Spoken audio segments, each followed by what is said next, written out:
pembelajaran SPK. Oke semuanya, pada kesempatan kali ini kita akan belajar mengenai seni rupa dua dimensi menggambar ekspresif. Seni rupa dua dimensi adalah cabang seni rupa yang memiliki dua ukuran atau dua dimensi, yaitu panjang dan lebar, dan memiliki wujud atau tampilan berupa bidang data. Menggambar ekspresif adalah proses memindahkan objek nyata ataupun tidak nyata menjadi sebuah gambar yang dibuat di atas media dua dimensi atau tiga dimensi. Sedangkan untuk pendekatan ekspresif merupakan suatu cara menuangkan gagasan kreatif baik dalam bentuk dan juga perasaan sang seniman. Menggambar ekspresif terbagi menjadi dua, yaitu sketsa dan melukis. Sketsa adalah gambar awal dari sebuah objek yang ingin kita gambar.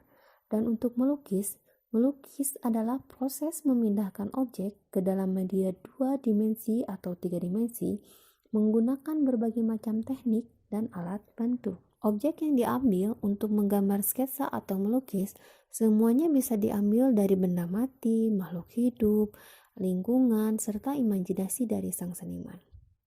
Sedangkan untuk gambar seringkali dikatakan sebagai bahasa yang universal. Kenapa dikatakan sebagai bahasa yang universal? Karena semua bangsa mengenal dan bisa berkomunikasi lewat gambar. Oleh karena itu, gambar merupakan bahasa manusia yang paling penting dan selalu mewarnai peradaban bangsa-bangsa tiap zamannya.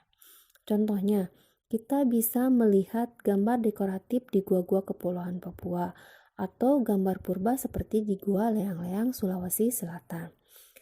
Dan pada masa perkembangannya, di era modern, gambar menempati peranan yang sangat penting, tidak hanya sebagai ekspresi seni, tapi terutama untuk mengkomunikasikan gagasan desain.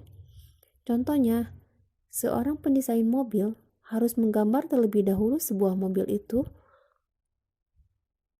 di dalam bentuk gambar sebelum diproduksi oleh industri. Sketsa terbagi menjadi beberapa, di antaranya ada sketsa benda diam, sketsa sekelompok benda, sketsa pemandangan alam, dan sketsa keramaian kota.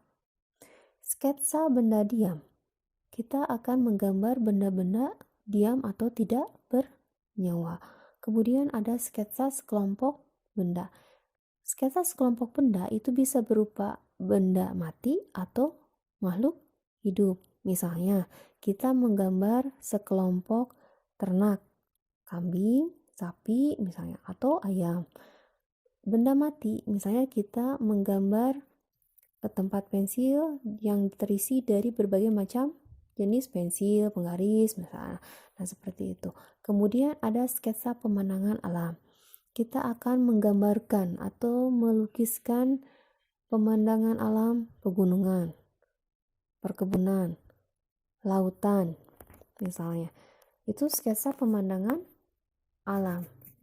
Kemudian ada sketsa keramaian kota. Kita menggambarkan keramaian kota, baik itu bisa di jalanan, di pasar, pusat-pusat perbelanjaan, perkantoran, keramaian, hiruk pikuk segala macamnya, itu sketsa keramaian kota. Dan untuk melukis itu berasal dari cabang seni rupa seni lukis. Melukis merupakan proses pembuatan karyanya. Karyanya sendiri adalah lukisan. Lukisan terdiri dari beberapa macam unsur. Di antaranya ada unsur fisik dan unsur non-fisik. Unsur fisik itu meliputi garis, bidang, warna, dan tekstur. Kemudian unsur non-fisik itu terdiri dari kreativitas, ekspresi, ide atau gagasan, nilai spiritual, dan estetis. Nah, kita bahas dulu tentang unsur fisik. Unsur fisik itu pertama tadi ada garis. Garis merupakan gabungan dari dua atau lebih titik yang digabungkan menjadi sebuah garis. Misalnya terbentuklah garis lurus, patah-patah, lengkung, atau bergelombang. Kemudian ada bidang. Bidang itu adalah sekumpulan garis yang disatukan. Misalnya kita membuat bidang berupa segi 4, segi 5, segi 6, itu adalah bidang. Kemudian ada warna. warna. Warna merupakan unsur yang paling menonjol dalam sebuah lukisan karena warna adalah hal pertama yang kita tangkap dengan indera penglihatan. Kemudian ada tekstur. Tekstur itu adalah wujud permukaan dari lukisannya. Bisa kasar, lembut, licin atau bergelombang. Itu dihasilkan dari media yang kita gunakan untuk membuat lukisan. Nah, kemudian kita masuk ke unsur non-fisik. Tadi ada kreativitas, ekspresi, ide atau gagasan, nilai spiritual, dan estetis. Semua hal itu tidak tampak oleh mata, tapi dapat kita rasakan. Itu unsur yang terkandung di dalamnya. Tidak berupa wujud fisiknya, tapi yang kita bisa tangkap dengan indera perasa. Oke, itu penjelasan tentang seni rupa dua dimensi, menggambar, ekspresif. Berikut pengertiannya dan juga unsur yang terkandung di dalam. Oke, itulah pertemuan kita kali ini tentang menggambar ekspresif. Sampai ketemu lagi di pertemuan berikutnya.